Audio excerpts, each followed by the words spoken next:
السلام ورحمة الله. حياكم الله يا رفيق. صادق صادق.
عظم الله اجوركم، عظم الله اجوركم، البقاء لله.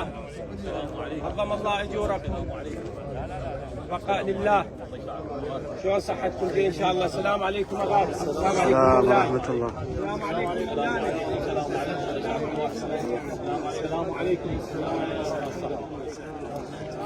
السلام عليكم.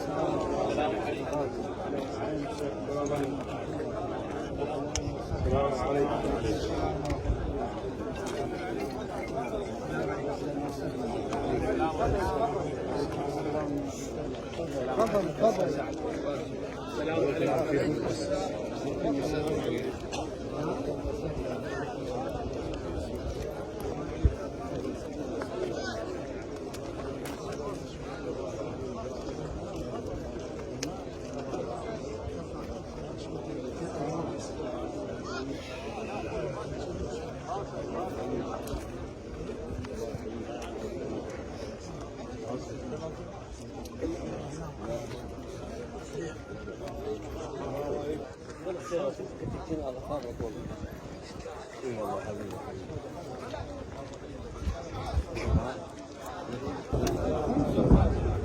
حجي انا حجي.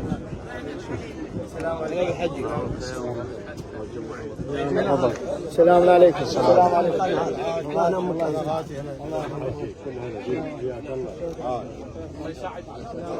وعليكم السلام.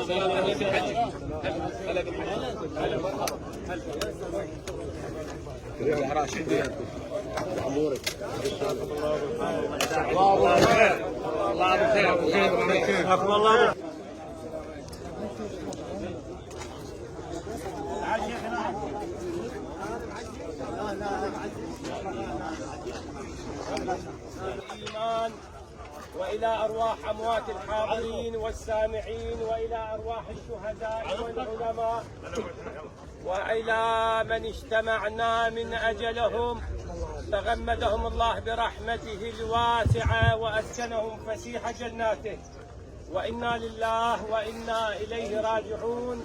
رحم الله من على محمد وآل محمد. اللهم صل على محمد وآل محمد.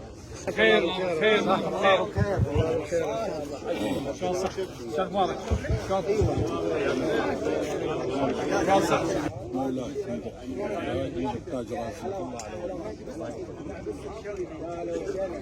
موسى موسى موسى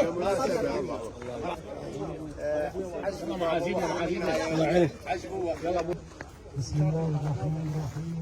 افتتح الجلسة بهذه الآية المباركة: إن الله وملائكته يصلون على النبي يا أيها الذين آمنوا صلوا عليه وسلموا تسليما. اللهم صل على محمد وآل محمد. الشيخ باري بن عبد الوهاب المهدي إن شاء الله يرحب بكم.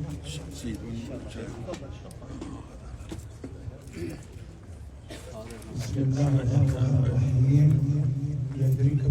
الموت ولو كنتم في بروج مشيد. الحمد لله رب العالمين، والصلاة على محمد وعلى آله وصحبه وسلم. أحييكم بتحية الإسلام، السلام عليكم ورحمة الله وبركاته.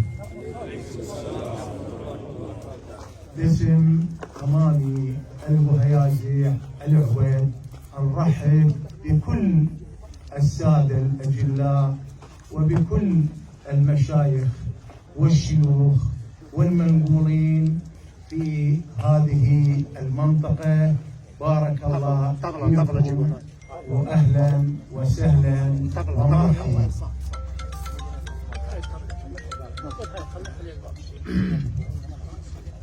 احنا بالنسبة لنا هذا الحادث هو قضاء وقدر، والقضاء والقدر لازم نؤمن به شره وخيره. الله يبارك فيك. يقولون العرب قبل يقولون الدم متبول، اشربوا شايكم. بس اليوم لجنة شؤون المشايخ العراق وكل اللي يشوف اتفقوا بأن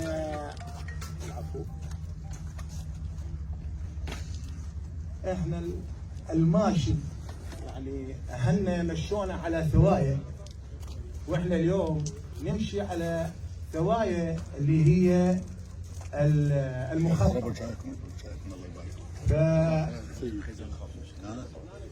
فنعطي فرصة لسادتنا لأن هم قدوتنا يتكلمون بهذا الموضوع. وشيء آخر، احنا مع الدية الشرعية. بارك الله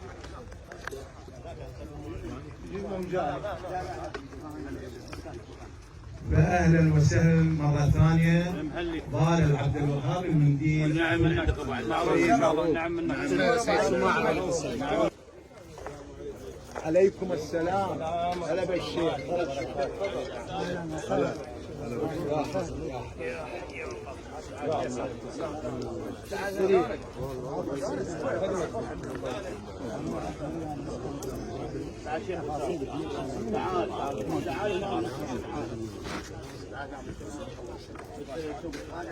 انا مالك انا قد ويا عمام العبيد. هذا ابو خالد ابو عباس. ابو عباس احنا واحد. ابو عباس ابو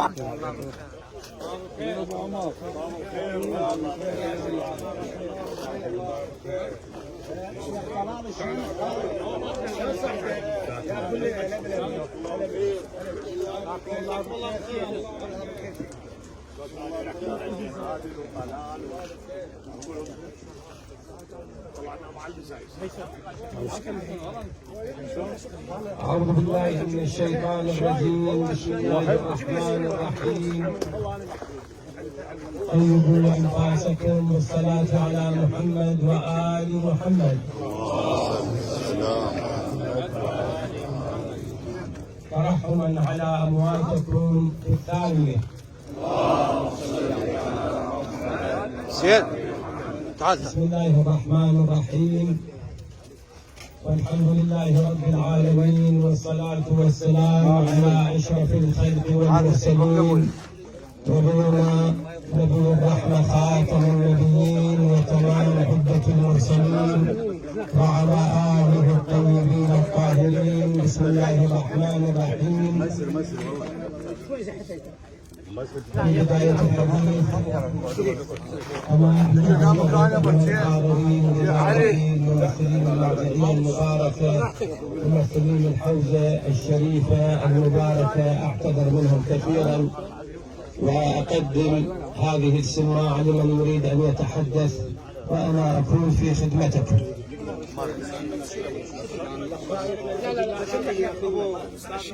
لكن نحن حضرنا من أجل الإصلاح ومن أجل إخفاء الفتن.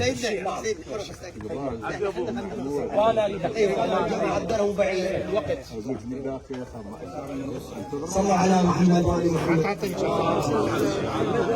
احنا بخدمة السادة المرجعيه والاستاذ وهي الشيوخ العشائر اليوم جاي عمامي هذا المجال وش الطبلات تعال جاي والنهايه يشوف المنظمينها يشوف المنظمينها هذا محمد السميمل وهذا الشيخ طلال الحبيب والشيخ عادل والشيوخ كلها جايه ونعم الله عليهم ناس اجوا ويانا انه بالنسبه لابو محمد احنا بالنسبه لابو محمد شادين رايتنا على بختكم شنو تريدون احنا بخدمتكم خبر اختصر لك الموضوع شنو تريد يا شيخ شنو تريد احنا بخدمتك والك سلام خاص البارحه من دوله رئيس الوزراء يسلم عليك وينقل تحياته لك على راسي اي والله على راسي شكرا أولا أشكركم ممنون لكل الحضور بارك الله فيكم ونعم منكم ويا دولة رئيس الوزراء ممنونين وحاضرين. إحنا بالنسبة لنا دائما العويد نخير الضيف.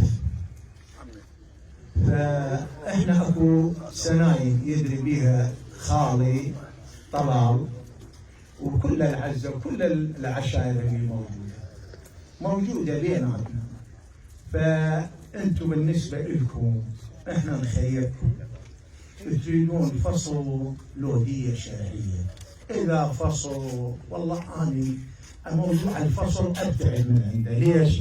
لأن أبويا علمني المزايدة بالبشر حرام لا يجوز.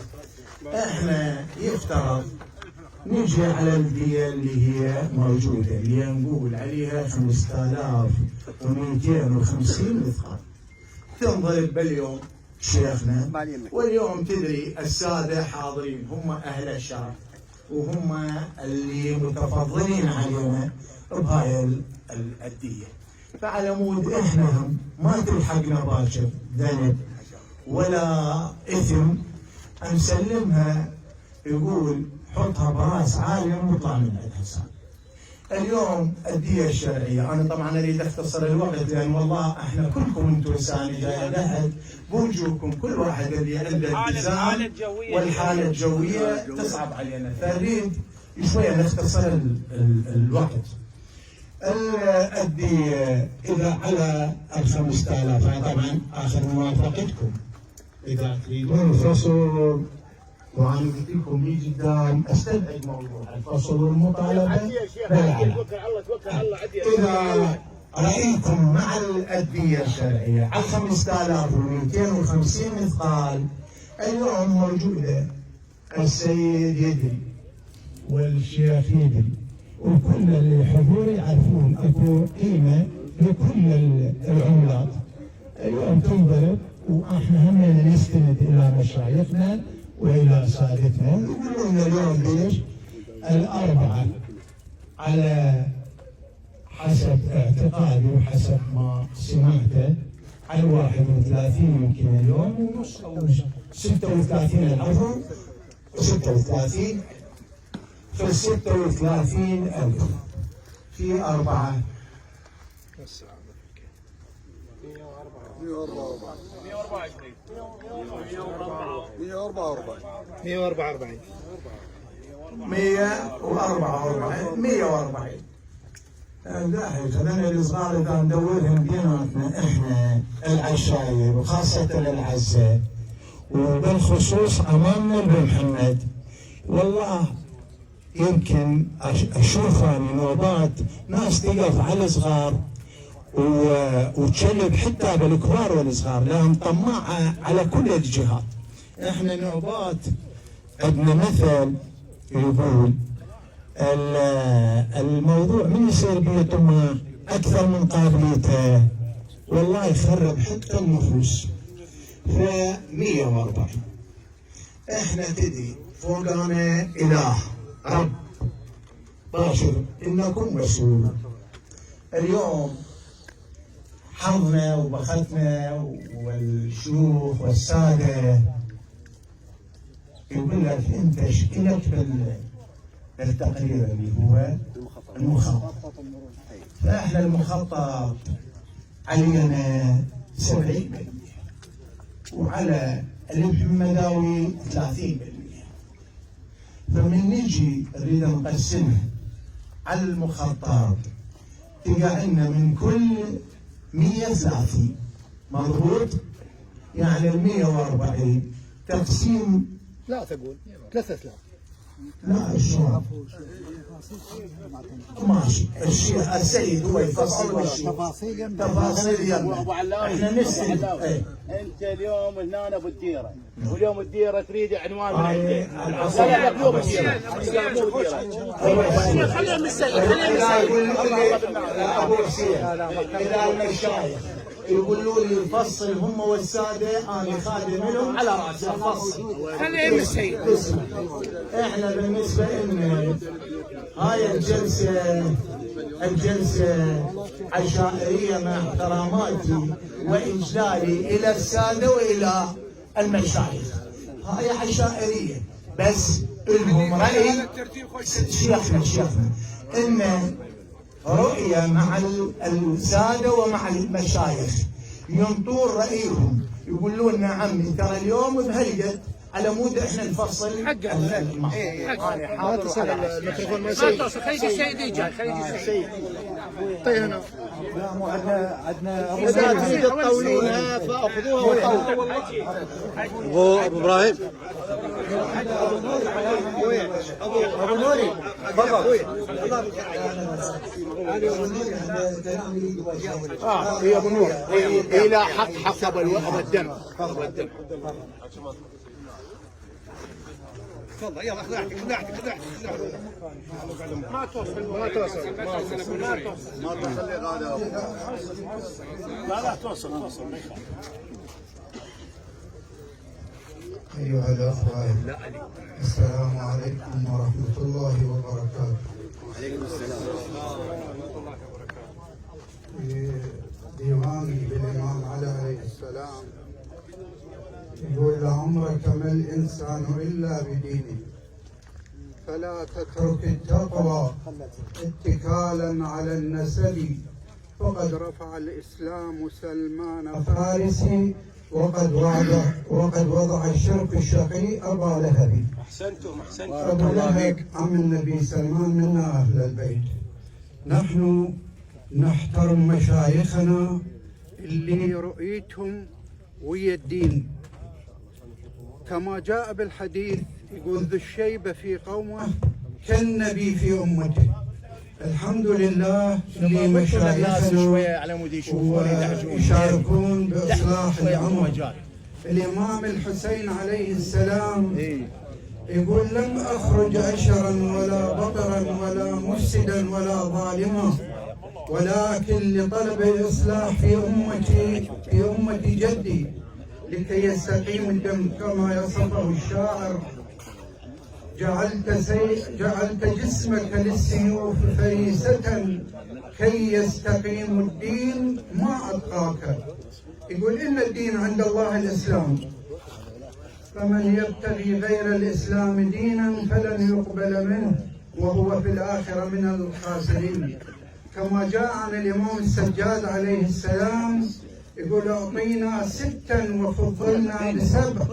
أعطينا العلم والحلم والسماحة والفصاحة والشجاعة والمحبة في قلوب المؤمنين. المحبة اللي جسدوها أهلنا وعشائرنا في منطقة التاجي اللي مصابهم بكل بيت واللي حتى ما سمحت له الفرصة بالمجيء شاركنا المصاب في العزاء في قلبه. ونحن نقول لكم أهلا وسهلا ولا يكون أي شيء ضغينة أو حقد على أخوتنا بمحمد لأن ما بدر منهم إلا الطيب وهذا أمر الله. وندعو لأماتنا وأماتكم بالرحمة والغفران والسلام عليكم ورحمة الله وبركاته. بارك الله فيك. بسم الله الرحمن الرحيم. عظم الله أجوركم وجعل أمواتنا وأمواتكم مع محمد وآله الطيبين الطاهرين. الحقيقة يا شيخنا الجليل تدري هذا المجتمع اليوم الحاضر فيه كثير من الشخصيات وفيه كثير من رجال الدين العلماء، وفيه الوجهاء، وكل حقيقة له رأيه ورأيه محترم. أنت جنابك تطرقت، أنت وجناب الشيخ الفاضل، الحقيقة أنت تطرقت للحل، وهو هذا الحقيقة اللي نسعى من أجله. نعم، إذا كان هذا التقرير المخطط إذا صادر من مؤسسة حكومية يعد شرعا مقبول، ما عندنا إشكال عليه. فأنت جنابك قلت 30 المخطط و70 مقسم المخطط، فإحنا نمشي على المخطط، وهذا ببراءة الذمة أولا للأموات وثانيا للحاضرين، ونسأل إن الله أن يتقبل أعمالنا وأعمالكم بأحسن القبول. فأنت أشوف جنابك اختصرت كثير من الكلام، فأنا أرجو أن تكمل كلامك حتى ننهي الموضوع على الخير والسلام. نعم، حتى نحول المعتمد المرجعية يفصل لك تفاصيل. شيخ أحمد الكلام. أعوذ بالله من الشيطان الرجيم. بسم الله الرحمن الرحيم. الحمد لله رب العالمين، وصلى الله على محمد وعلى أهل بيته الطيبين الطاهرين. السلام عليكم ورحمة الله وبركاته. حقيقة واحد يقف أمام هذه الشخصيات العظيمة، لا سيما أخواننا من طلبة العلوم والمشايخ، وأنا أتكلم نيابة عن معتمد المرجعية الدينية في قضاء التاجي سماحة السيد فارس الموسوي، وأبتدئ بهذه الآية: فمن عفا وأصلح فأجره على الله إنه لا يحب الظالمين. هذه الآية من أعجب آيات الله عز وجل، لأن بهذه الآية الله يقول أنا مدين للذي يعفو، أنا مدين. اليوم واحد يتصور أنه يطلب رب العالمين، إذا عفا يطلب رب العالمين، وإذا سعى للإصلاح مثل ما هسه حضرة المشايخ والناس من يجون إلى هذه الجلسة أيضا هذا شنو؟ أصلح. فمن عفا عن حقه وأصلح أي سعى للإصلاح بين الناس فهذا شنو؟ أجره على الله. يعني العلماء يقول يعني الله تبارك وتعالى يكون مدين لهذا العبد. الحادث اللي وقع قضاء وقدر مثل ما تفضل، وهذه العائلة أنا عايشها صار 17 سنة، يشهد الله ما رأينا منهم إلا خير، ناس أهل دين والتزام وانضباط، ومن أول يوم صار الحادث اتصلوا بي يا شيخ. فسألنا مكتب السيد الثاني الإخوان سيد محسن الهاشمي، عفوا سماحة السيد، فتفصيل الموضوع كالآتي: سبب القتل، يعني القتل مو متعمد، سبب الوفاة عندنا جهتين، عندنا ضياء الله يرحمه من بعياش، هذا سبب أول، وعندنا اللي من أبو محمد هذا سبب ثاني، اثنين هم السبب صار. بيت السيد يقولون أولا 70 ونقطة 70 ب30 50% على ضياء الله يرحمه. هو السائق ضياء الله يرحمه. اي ضياء 50% هاي اخو المتوفي، اخو المتوفي، لانهم 4 3 اخوان ومن عمهم كلهم متوفون بهاي السيارة. اخو المتوفي اللي هو سائق اخو المتوفي يتحمل نص دية لكل واحد من الثلاثة، والنص مالته ببطنه، النص مالته ببطنه ما نتحدث فيه، و30% على ابو محمد. هاي 30% ما بيها نقاش كما يذكرون بيت السيد. بقت عندنا نسبة 20%. سمعت السيد السيستاني عنده اكو فتوى موجودة الآن بالتليفون، إن شاء الله إذا تحبون أي واحد يعطيك إياه، يعني يقول هاي النسبة الباقية الأحوط وجوبا التصالح بين الطرفين. يعني عندنا 20%. يعني هسه الآن اللي من ابو محمد لكل واحد من دول ال4 لأنه حتى السائق إلى تقريبا 10 و200 بنسبة 70. بقت عندنا 37% لكل واحد. يقول دول يصير تصالح بين الطرفين، يا اما يقول المحمداوي نعم انا اتصالح برضاتي اعطي 50%، يقول له جزاك الله خير، يا اما يقول شويه اقل. يعني حكينا بس بال20% سيدنا العفو، ال30 متفق عليه وال70 متفق عليه، بقت بس المصالحه هاي. وهاي المصالحه السيد يقول احتياط وجوبي، يعني شنو؟ يعني لازم الطرفين يرضون، الطرف هذا والطرف هذا. اكو قضيه هم ايضا قبل لا اختم، ما اريد اطيل عليكم معذره. احنا عندنا اكو قاصرين، اكو اطفال، اكو ايتام، دول هذا ما نقدر احنا نتلاعب بقضيتهم. فلذلك سماحه السيد يقول الاحوط وجوبا التصالح على من 20% اللي من نسبه شنو؟ من نسبه الدين. 30 ثابته. 30 ما بها نقاش، و50 على ضياء ما بها نقاش، بقت عندنا 20%. سماحه السيد يقول التصالح على 20% بين القبيلتين، هذا موضوع القتل. موضوع السياره، قيمه السياره 80 ورقه، نفس الحكم مال قضيه 50% على ضياء، 30 على ابو محمد الله يحفظه، بقت 20% اللي من قيمه السياره ايضا يتصالحون. فالتصالح يصير على السياره وعلى الاخوه على 20. الله يحفظ. هذا الحكم الشرعي اللي وموجود الاستفتاء اللي سماحه السيستاني قبل حوالي 8 سنوات على هذا الموضوع في قضيه المخطط المروري. الله يرحم ان شاء الله الجميع، وانا ارحب بالاخوان والله واقعا يتشرف ان يقف امام هاي الناس الطيبه المباركين. اللهم صل على محمد. يعني التصالح بين الطرفين هو حتى يسقط الدين، اذا اتفقوا بين الطرفين اذا اتفقوا.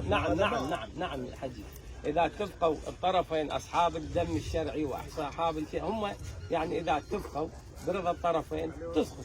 ال 20% نعم ال 20% بس هذا فيها تصالح، موضوع تصالح. بس احنا عندنا ايتام، يعني مو الى حد الايتام لهم وين موجود. اي وين مصلحتهم، يعني هو ينظر المصلحه وين؟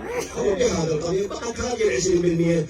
واقعا احنا نبلغون، يعني نشكر ابو محمد على الموقف مالتهم، من قالوا لي الدستور شمال الغد جماعه مرضهم، قالوا لا هذا ثواب، جزاهم الله خير الجزاء على هذا الموقف. اسال الله ان يحميكم ان شاء الله جميعا.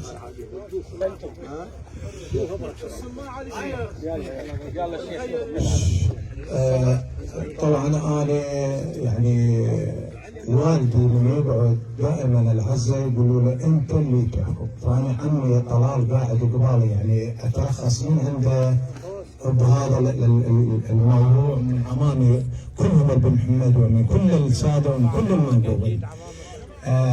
احنا بالنسبه لنا يعني هسه تبينت لنا عن اخونا الفاضل الشيخ، يعني احنا لنا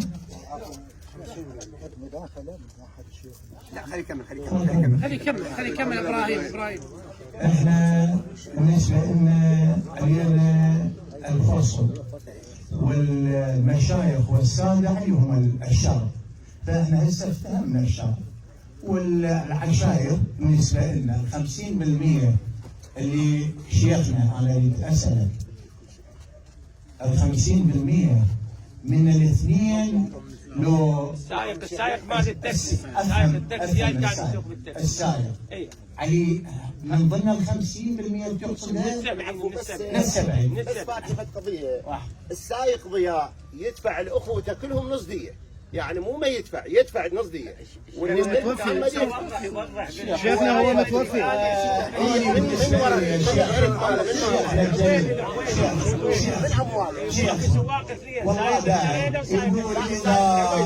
إذا ردت تاكل ويا العميان عمي ترى احنا بالنسبة لنا اللي يجينا وكيلكم الله ندلع احنا دائما نخلي اولا رب العالمين قدامنا والله حظنا وبخت، لان هذا تاريخ ابهاتنا واجدادنا علمونا، قالوا لنا يابا من نصير دايس وقضاء وقدر هاي مالت الله الله بيه، دائما يوصونا وانتم سامعين. فاحنا لو غير ناس وغير جهاد، والله انا البارحه قبل يومين فاصل بني سعد عليهم 80% و20% عليه، والله دافع 100%. وعمامنا نفسهم ابن محمد، انا ما اريد انكل ولا اريد ازاول ولا اريد احط هاي الامور بهذا الميزان، لان اليوم انت من تشيل لي والله مو شرف ولا انصاف ولا حظوه ولا بخت. اذا اريد الماعونه اللي تشيل لي بيه اشيل لك، بس احنا نخاف من الله ونخاف من التاريخ الهجائيه. فشيخنا فصل أنا في رأيي 30% مالتنا ناخذها من الدية، والسيارة لأن أنت تدري الدم أفرغ من الحديد ومن الآلة. أنا خله أبصر وآخذ دم زلمتي، ولازم الدية أن تكون بيها تدري إثم، لازم الطرفين يرضون، يعني اللي ماخذ لازم هو يرضى، ولازم اللي ينطي همينه لازم اكو براءة الذمة من اللي مثلا فاصل. فموضوعنا خلوه يعني هلا بالانصاف، هلا يعني الناس هاي العائلة صدقوني ناس عندها ايمان وعندها رحمة، واعتقدوا قبل ما تجون وقبل ما تقعدون هم كانوا مخلين ومحسبين رب العالمين قدامهم ويريدون بما يرضي الله. فموضوعنا لا نطول ولا نعرض، والجلسة مركزية وأخوة ومتعاونين ونحل الموضوع بهاي الطريقة.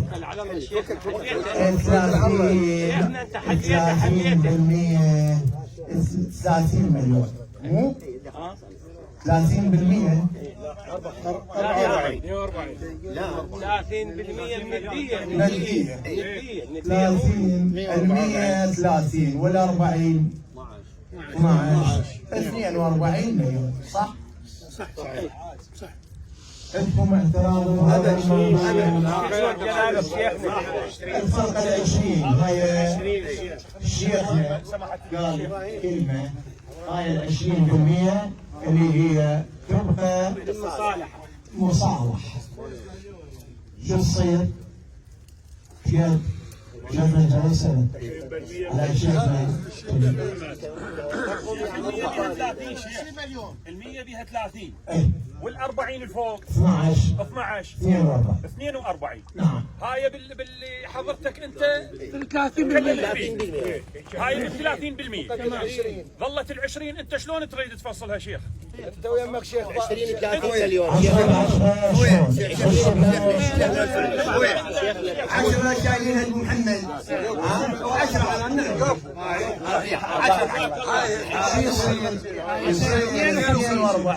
42 والسيارة سعرها 15 مليون 10% 15% على محمد و50. لا يا ابي لا والله شيخ لا عملوا خلوها على حج الشيوخ. يمك عندنا فرق 7 ونص على 4 30. الشيخ راح قال شيل 10% 15 مليون زين 15 و42 57. عندكم اعتراض على هذا؟ ابد ما عندنا اعتراض. ماشي. والله بس السيارة. شنو رايك هسه انت اليوم؟ والله اليوم انت نعم سيدنا الله بالخير عليك. اولا انتم قاعدين سادتنا ومرجعيتنا وهاي الشيوخ العشائر الحاضره هذا دم يا كبير بخت يقدر يضم دم وبيها ورثه والله وجهك وبيها ورثه.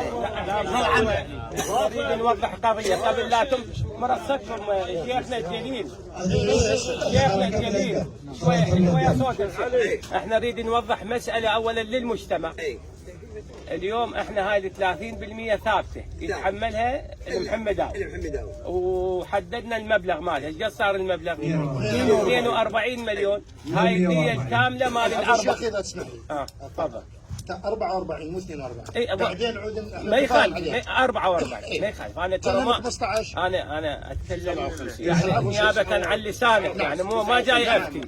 جنن 15 هسه شو تقول 44 مليون؟ 44. هاي ال 44 مليون خلي يصير المجتمع على علم هذه دية الاموات الاربعه. نعم تمام. بالنسبه ل 30% تمام على المخطط. هسه ال 30% جناب الشيخ انت هسه هاي الشيوخ ترى تحكم على ابو عمامه. لا ترى مو عباله ترى يحكمون علينا والنسبه. لا على رؤوسنا سيدي. شيخنا انت قلت مناصفه هذا اذا كنتوا انتم موافقين المناصفه ايش قد؟ 30 نصها 15 اي و43 59 هاي دية الاربع. انت رايك اريد رايك اليوم انت. الراي سيدنا ابو محمد موافق سيدنا راينا نقرا الفاتحه بعد السياره شيخ. انتهينا ولا الدم؟ انتهينا من موضوع الدم؟ بس انطيني يلا جوا قاعدين فصل. عندنا السيارة تعال وين؟ مشايخنا وسادتنا يقولون هم نفسهم هناك رحت. تعال هنا 30% ملاحظه مهمه. بيض يا هذه الملاحظه لابد ان نذكرها امام وجوه بيض يا لانه احنا مو دائما نلقى هاي الوجوه. لا لازم تفتر الجسر وترجع للبطن. هذا الرجل المسجون اللي بالسجن خلينا نكون والله انا ما احكي عليه هو والله نجي قضيه سيدنا والله وحده نجي بيان سيدي لك الرضا. لا ابو علاوي انت سيدنا ابو علاوي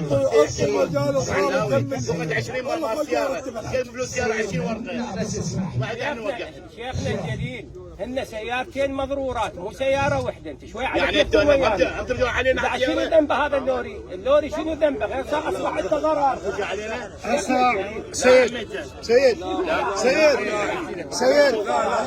لا سيد دقيقة ابو سيد ارجع على الفصل عشان على المربع الاول الفصل عشان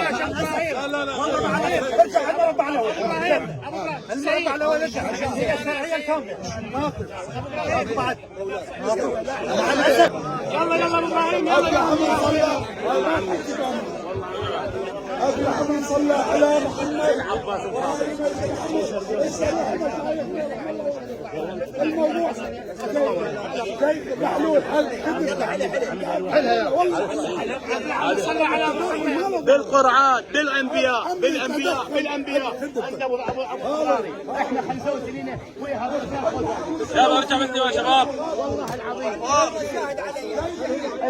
حولوا عندنا العبيد. اي عمي ادري توقعته. حولوا عندنا العبيد وسيارتنا مونيكا 2017 وحولوا لها شيخ معد موجود. الله شاهد وقعنا الدنيا ووقعنا السياره. كفو ما قصروا. يا شيخ صلى على محمد وآل محمد. اولا تسمح لي والله شيخ امامنا خلي يسولف الحياه امامنا اخوتنا اللهم صل على محمد وآل بيت محمد. اللهم صل على اولا حقيقه الامر هذا الديوان المحترم ديوان قوانين العبيد بكل صدق وامانه يشار الى بالبنان والى رفعه العقاب. ديوان محترم وديوان مركزي وفي حجم معدل. احنا ترى نوبات الشرع اذا يصرف لنا ناخذه واذا ما يصرف لنا ترى نوبات نزيحه بالعجز. والله العظيم اليوم الحج انا اتذكر جنابكم تجربه. اجت سياره من كركوك عبرت على سياره شايله 12 نفر ويمكن منكم بعد بنستنجد من عندهم من المشاهده. عبرت عليهم صفت 10 منهم بالمكان. رحنا صار الفصل وقاد العمليه بالفصل كان صباح بن غازي الحنش الهواء وانا اخوكم خادمكم. رحنا من قعدنا ويا قوم سيد حمد هذا الحكي نفسه قال لا احنا هاي العشائريه على عيننا وعلى راسنا. عندنا شرع. المخطط شو يقول؟ قالوا له المخطط يقول 90% على السائق اللي عبر من سايد الباب و10% على المسبب يعني اللي سايق السياره. قال يابا 10 اسلام وفصلوا لنا 10% من الفصل. يا ليت تبدونها كانت الديه 12,600 اول نوبه قبل ما تجينا الفضل. كانت على سوارات مع الفضل. كانت 12,600 تقول بالله العظيم صار الفصل كله ما وصل ل 15 يوم. وقعده ما طولت نفسه. هسه خالي مولاي هسه نفضل الموضوع الشرعي بما يخص الفصل نفضل. وما يخص الدية الفرد. بقت موضوع السيارة إذا سمحت لي أنت إحنا خدمتك مولاي، لا تطلب كل الشرع علينا. السيارة كانت سبب ما أقدر أرجع للعبيدي أقول له تعال صلح لي السيارة. احنا رجعنا من خامنا العبيدي بشكل ما بداها ينهينا. هي منتهية وداعتها. كوريلا سيارة. انهونا هذا الموضوع. شيخنا شيخ رحمة الله هي وصلت للنهاية، احنا ليش وصلت السيارة مو ذات أهمية. بس لا مو السيارة، نحكي على السيارة. خوش.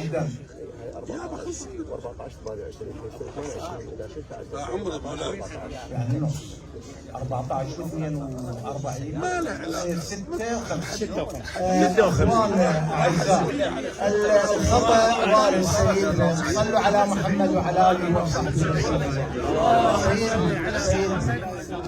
الخطا وارد هسه من حسب مو 15 14 ب 14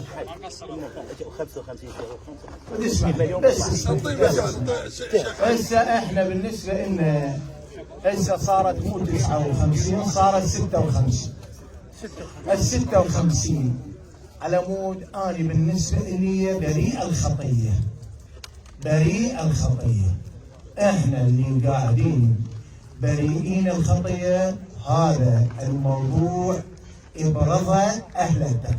ثاني اسالهم عمي انتم راضين وموافقين على هذا الموضوع مال الفصل الدم؟ راضين؟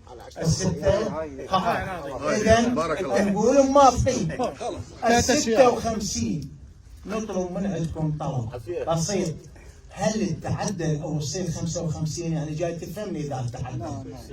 الجماعه هسه ما تريد تشتري باجله خيار من يصير نرباح فوقها نقول لها ليش ما تعدلها؟ مو؟ فانت تعدلها بالعدله لو تخليها على 56 بس. اسمع كلامي لان عمي هذا بالنسبه له بالنسبه لهذا الموضوع. ترى شيخنا استاذنا عمنا انتوا عمي انا اعدل لك ابو عمي. اسمع عمي العداله مالتها 55. لا عمي الك فصلك عند ابو محمد 60. بارك الله بيك. موافقين؟ الضوء بالنسبه للسياره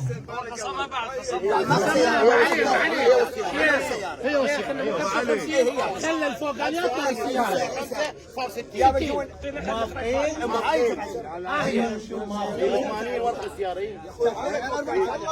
بس يسأل خليه يسأل ابراهيم. والله تخلصوا قاعد. وين ابو نوري؟ ابو نوري هذا بالفصل هذا ابو نوري هذا هو يعني هذا بس وين السيارة التقييم مقيمينها ب 80. ايش قد حق احنا علينا 30 4 ملايين ونص. يا ابو عبد القادر هو السيارة والطفل.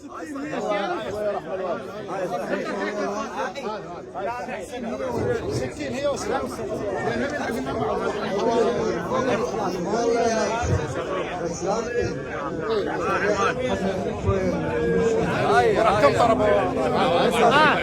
هذا هو شيخنا بس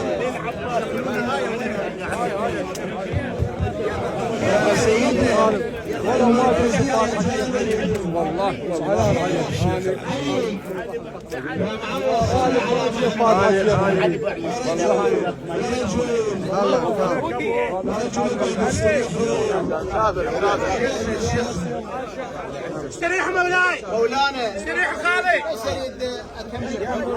نقطة شيخ. لا استريحوا لا نضبط الحكي. يا بعد اقرا الفاتحه 60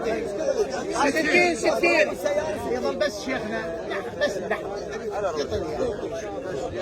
اخوان اعزائي بالنسبة للتنازل ازلمتكم بعد بس ما تكفل عنه ولا صار عنا تنازل.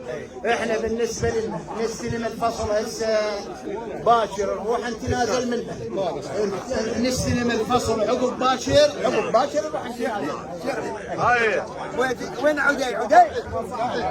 هذا موجود وبعد سيد اقرا الفاتحه رحمه الله عليك.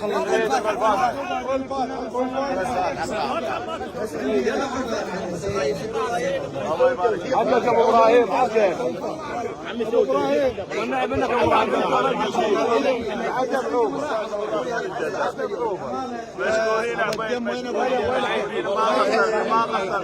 والله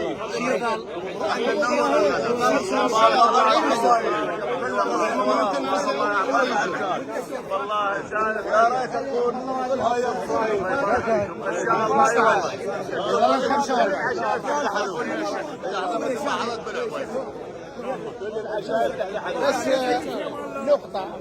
بس نقطة الجماعة يريدون شهرين، احنا نتكفل عنا الازمة بس ما نتنازل الا نكمل. بلاش رجع عمي انا شو اسمه فلوسك ال 45 عندي مدة الشهرين تاخذونها. ترى معروف على كل العالم.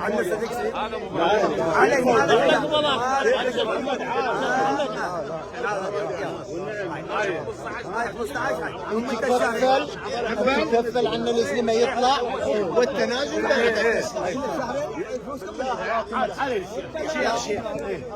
احنا بالنسبة للتنازل بعد ما يتسلم المبلغ بس باكر نروح نكفل عنه نطلع.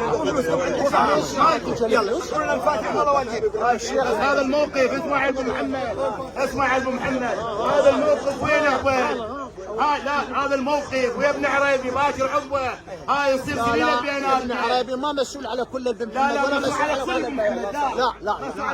لا تخجلون العالم. لا بارك الله بكم، بارك الله.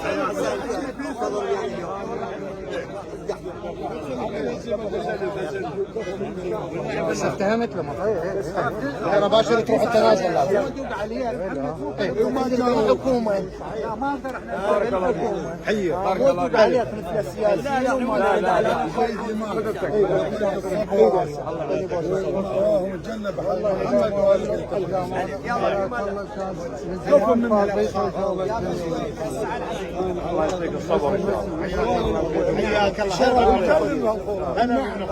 شرف احنا نحب ابن الاخت ترى بس النسيب ما نحبه. يا صدق بس انتوا لا تبقوا ابو ابراهيم. اين ابو ابراهيم؟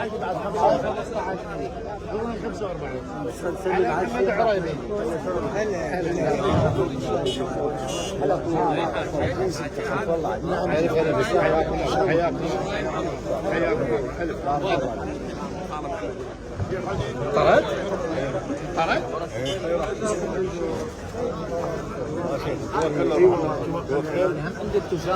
كنا التزام مو بس